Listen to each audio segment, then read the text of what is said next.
Di balik keagungan Al-Quran yang telah menjadi petunjuk bagi umat Islam sepanjang masa, terdapat begitu banyak rahasia yang tersembunyi dalam setiap kalimatnya.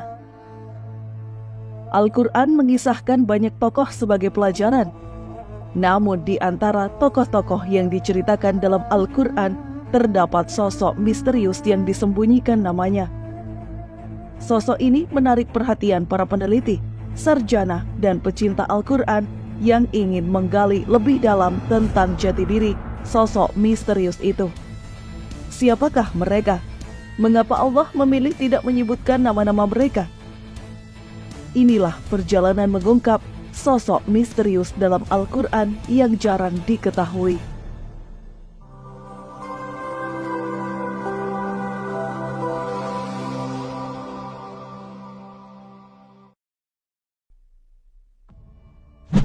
Sosok pertama, dimatikan 100 tahun dan dihidupkan kembali. Dalam Al-Quran, ada seseorang yang dikisahkan tanpa nama, padahal dia telah mengalami pengalaman yang menakjubkan dan menyerupai sebuah mukjizat, yaitu dimatikan selama 100 tahun, lalu dihidupkan kembali. Dikisahkan dalam surat Al-Baqarah, ayat 259, seorang yang pergi melewati kota yang hancur. Ketika dia melihat reruntuhan kota itu, dia berkata, bagaimana Allah akan menghidupkan kota ini setelah hancur menjadi puing-puing? Dia meragukan kemampuan Allah untuk menghidupkan kembali kota yang telah hancur. Allah menjawab keraguan orang itu melalui kekuasaannya, yakni dengan mematikan orang tersebut selama 100 tahun. Setelah mati, Allah menghidupkannya kembali dan bertanya, berapakah lamanya kamu tinggal di sini? Ia menjawab, saya tinggal di sini sehari atau setengah hari. Allah berfirman, sebenarnya kamu telah tinggal di sini 100 tahun lamanya. Siapakah sosok yang mengalami kejadian luar biasa itu? Menurut tafsir Ibnu Katsir, para ulama berbeda pendapat tentang siapa orang tersebut. Mujahid Ibnu Jabir mengatakan bahwa orang tersebut adalah seorang lelaki dari kalangan Bani Israel. Adapun negeri yang disebutkan dalam ayat, menurut pendapat yang terkenal, mengatakan Baitul Maqdis atau Palestina. Orang tersebut melaluinya setelah negeri itu dihancurkan oleh Bukhtanasar dan semua penduduknya dibunuh. Riwayat Wahb Ibnu Munabih dan Muhammad Ibnu Ishaq mengatakan bahwa orang tersebut adalah Nabi Khidir. Sementara Ibnu Abu Hatim meriwayatkan bahwa Ali bin Abu Thalib mengatakan bahwa orang yang disebut dalam ayat ini adalah Uzair. Hal yang sama diriwayatkan oleh Ibnu Jarir. Menurut Ibnu Katsir, dari semua riwayat, pendapat inilah yang paling terkenal. Uzair adalah salah seorang ulama Yahudi. Beliau termasuk tawanan yang dibebaskan oleh Raja Persia dan diperbolehkan kembali ke Yerusalem pada tahun 451 sebelum Masehi. Uzair adalah tokoh agamawan Yahudi yang berhasil menghimpun kembali kitab suci Yahudi setelah sebelumnya lenyap. Sosok kedua, pemindah singgasana Ratu Balqis. Dalam kisah Nabi Sulaiman, salah satu babak cerita yang paling terkenal dan direkam dengan cukup detail oleh Al-Quran adalah kisah Nabi Sulaiman dengan Ratu Balqis. Dalam sebuah rencana pertemuan diplomatik antara dua pemimpin kerajaan itu, Nabi Sulaiman menghendaki pemindahan singgasana Ratu Balqis dari kerajaan Saba di Yaman ke istananya sendiri di Palestina dalam waktu sekejap. Menanggapi hal ini, salah seorang pengikutnya dari golongan jin menyatakan kesanggupannya dengan jaminan bahwa singgasana itu akan pindah sebelum Nabi Sulaiman berdiri dari tempat duduknya. Mendengar penawaran jin ifrit itu, Nabi Sulaiman tampaknya belum merasa puas.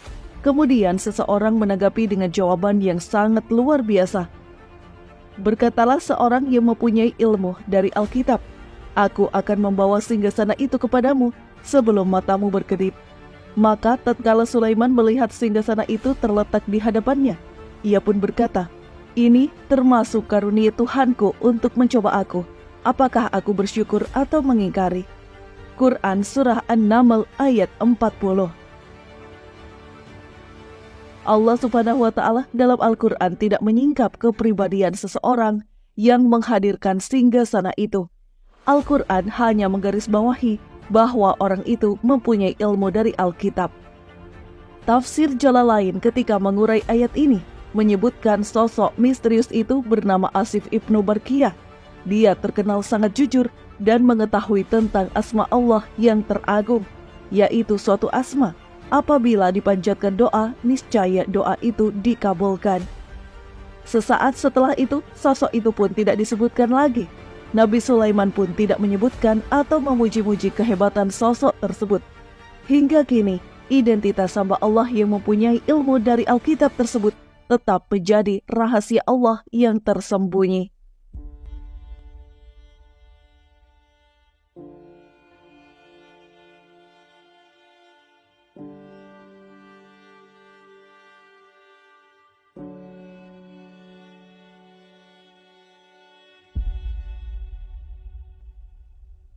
Sosok ketiga, pemuda di dalam gua.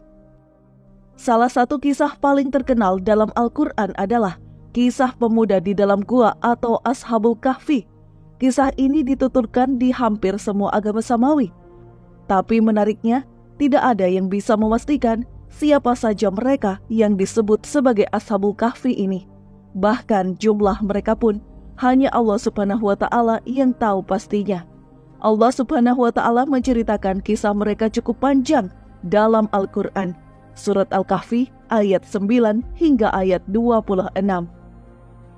Mereka melarikan diri demi mempertahankan imannya dari satu rezim yang kejam hingga menemukan sebuah gua. Di tempat tersebut mereka berdoa, lalu tertidur. Setelah ratusan tahun mereka terbangun dan mengira mereka hanya tidur sebentar saja. Pada masa Rasulullah, umat Nasrani berbeda pendapat mengenai jumlah mereka. Allah menegaskan tidak ada orang yang mengetahui jumlah mereka kecuali sedikit. Ibnu Abbas lebih condong kepada pendapat yang mengatakan bahwa jumlah mereka itu 7 orang dan yang ke-8 adalah anjingnya. Pendapat ini kemudian diikuti pula oleh mayoritas ulama.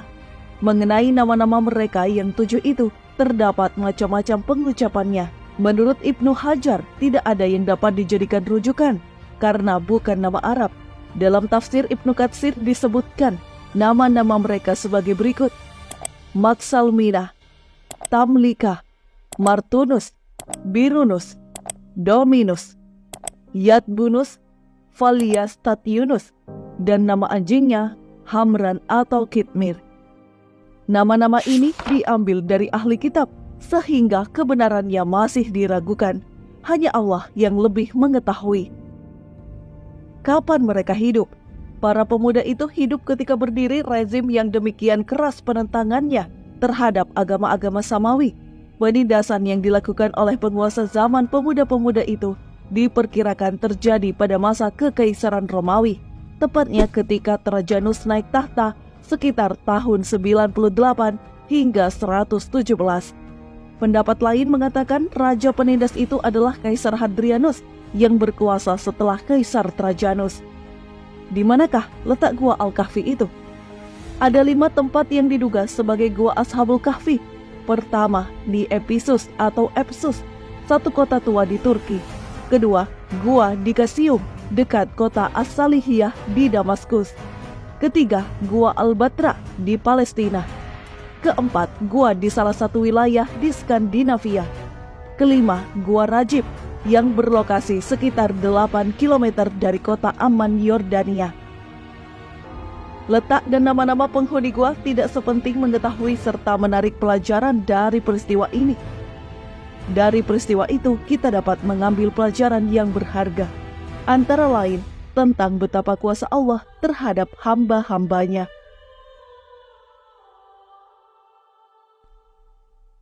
Sosok keempat, lelaki pemberani di surat Yasin.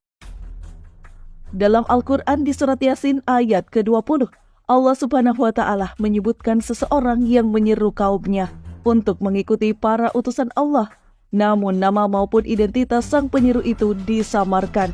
Allah berfirman dalam surah Yasin, "Dan datanglah dari ujung kota seorang laki-laki dengan bergegas dia berkata, Hai kaumku, ikutilah rasul-rasul itu. Kisah ini bermula ketika ada 3 utusan Allah datang kepada suatu kaum. Akan tetapi kaum itu mendustakan ketiganya. Imam Ibnu Katsir mengutip dari Ibnu Ishaq bahwa ketiga utusan Allah itu bernama Shadiq, Saduk, dan Shalom. Dalam riwayat lain disebutkan utusan itu bernama Sam'un, Yohana, dan Bolus. Mereka mendatangi seorang raja di negeri bernama Antakya di wilayah Turki sekarang. Mereka merupakan para da'i yang diutus Nabi Isa untuk berdakwah kepada warga Antakya agar menyembah Allah Subhanahu wa Ta'ala dan tidak menyekutukannya. Warga Antakya saat itu dipimpin seorang raja bernama Antikos yang menyembah patung. Alih-alih menyambut datangnya seruan dakwah, mereka justru mengancam para utusan Allah itu. Dalam kondisi itulah, lelaki misterius dari ujung kota tersebut datang dan membela ketiganya. Beberapa riwayat mengatakan ia bernama Habib Al-Najjar. Menurut Kiai Haji Ali Mustafa Yakub, Habib Al-Najjar berusaha menolong ketiga utusan Allah itu dari ancaman penyiksaan dan pembunuhan. Dia menasihati kaumnya agar mengikuti ajakan dakwah para rasul. Dalam tafsir Al-Misbah, Profesor Quraisy Shihab menjelaskan, penduduk negeri itu sangat geram mendengar nasihat Habib.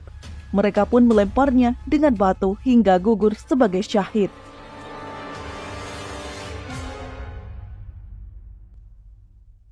Sosok kelima, pengikut Fir'aun pembela Nabi Musa. Dikisahkan ketika pertentangan antara Fir'aun dan Nabi Musa sedang mencapai puncaknya, Fir'aun melontarkan ide untuk membunuh Musa. Dan berkata Fir'aun kepada pembesar-pembesarnya, biarkanlah aku membunuh. Quran Surah Al-Mu'min ayat 26. Di tengah-tengah rencana jahat itu, muncullah sosok di antara pengikut-pengikut Fir'aun yang ternyata selama ini menyembunyikan imannya. Laki-laki itu merasa perlu untuk menampakkan jati dirinya demi mencegah terjadinya rencana jahat tersebut. Allah Subhanahu wa Ta'ala merekam peran penting laki-laki ini dalam Al-Quran. Dan seorang laki-laki yang beriman di antara pengikut-pengikut Fir'aun yang menyembunyikan imannya berkata, apakah kamu akan membunuh seorang laki-laki karena dia menyatakan, Tuhanku ialah Allah, padahal dia telah datang kepadamu dengan membawa keterangan-keterangan dari Tuhanmu, dan jika ia seorang pendusta, maka dialah yang menanggung dosa dustanya itu. Dan jika ia seorang yang benar, niscaya sebagian bencana yang diancamnya kepadamu akan menimpamu. Sesungguhnya Allah tidak menunjuki orang-orang yang melampaui batas lagi pendusta. Quran Surah Al-Mu'min ayat 28. Pada ayat berikutnya, lelaki mukmin tersebut menghujamkan argumentasinya berdasarkan sejarah. Ia memperingatkan tentang nasib-nasib kaum terdahulu yang mengingkari kebenaran. Lalu Allah Subhanahu wa Ta'ala menghancurkan mereka. Dalam tafsir Ibnu Katsir dijelaskan, menurut riwayat yang masyhur, lelaki mukmin dalam surat Al-Mu'min tersebut adalah seorang bangsa Mesir dari kalangan keluarga Fir'aun. As-Sadi, seorang ulama tafsir, mengatakan bahwa dia adalah saudara sepupu Fir'aun yang membelot dari Fir'aun dan bergabung bersama Musa alaihi salam. Pendapat inilah yang dipilih oleh Ibnu Jarir. Diriwayatkan oleh Ibnu Abu Hatim, lelaki ini menyembunyikan imannya dari mata bangsawan Mesir. Dia tidak menampakkannya kecuali pada hari itu, yaitu ketika Fir'aun mengatakan, biarkanlah aku membunuh Musa. Maka lelaki itu menjadi marah karena Allah Subhanahu wa Ta'ala, dan jihad yang paling utama itu adalah mengutarakan kalimat kebenaran di hadapan penguasa yang zalim.